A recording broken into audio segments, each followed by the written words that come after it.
તમને એટીએમ વાપરતા ડર લાગે છે કે પહેલીવાર એટીએમ યુઝ કરવા જઈ રહ્યા છો?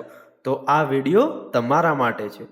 આજે આપણે સ્ટેપ બાય સ્ટેપ સમજીશું કે એટીએમમાંથી પૈસા કઈ રીતે ઉપાડવાના, અને આના પછીના વિડીયોમાં સમજીશું કે એટીએમમાં પૈસા કઈ રીતે જમા કરાવવાના, અને એ પણ એકદમ સિમ્પલ ગુજરાતીમાં. પહેલાં તો આપણે સમજીશું કે એટીએમનું ફૂલ ફોર્મ શું છે. તો ઓટોમેટેડ ટેલર મશીન. હવે આ વિડીયોને એન્ડ સુધી જોજો, કારણ કે અંતિમમાં હું ઇમ્પોર્ટન્ટ સેફ્ટી ટિપ્સ પણ આપીશ.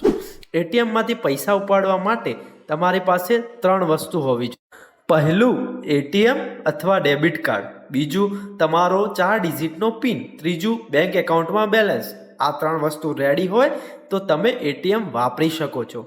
હવે એટીએમ મશીનમાં તમારું કાર્ડ એન્ટર કરો. કેટલાક એટીએમમાં કાર્ડ અંદર જતું હોય છે અને કેટલાકમાં માત્ર ટેપ અથવા સ્વાઇપ કરવાનું હોય છે.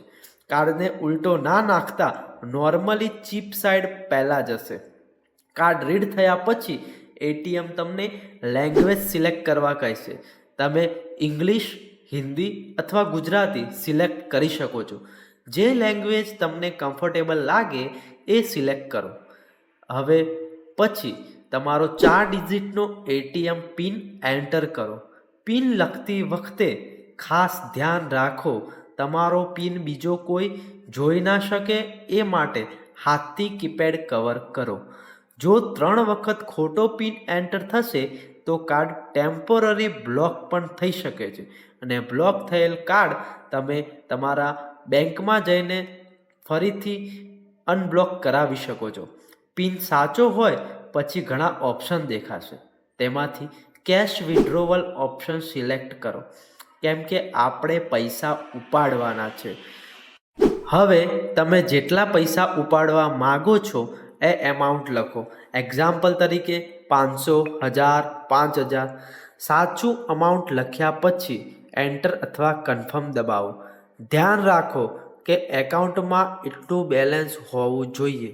થોડી સેકન્ડમાં એટીએમમાંથી પૈસા બહાર આવશે.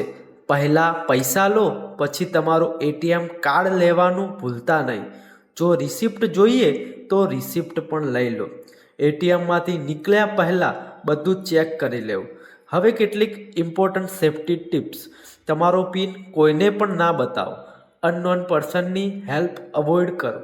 એટીએમમાં સસ્પિશિયસ વસ્તુ દેખાય તો બીજું એટીએમ યુઝ કરો. ઓટીપી અને એટીએમ પિન ક્યારેય શેર ના કરશો. હવે તમે પણ કોન્ફિડન્ટલી એટીએમ યુઝ કરી શકશો. આવા ઇન્ટરેસ્ટિંગ અને યુઝફુલ વિડીયોઝ માટે સમજી ગયો ચેનલને સબસ્ક્રાઈબ જરૂર કરો અને બેલ આઇકન પર ક્લિક કરો. વિડીયો ગમ્યો હોય તો લાઈક અને શેર પણ કરજો.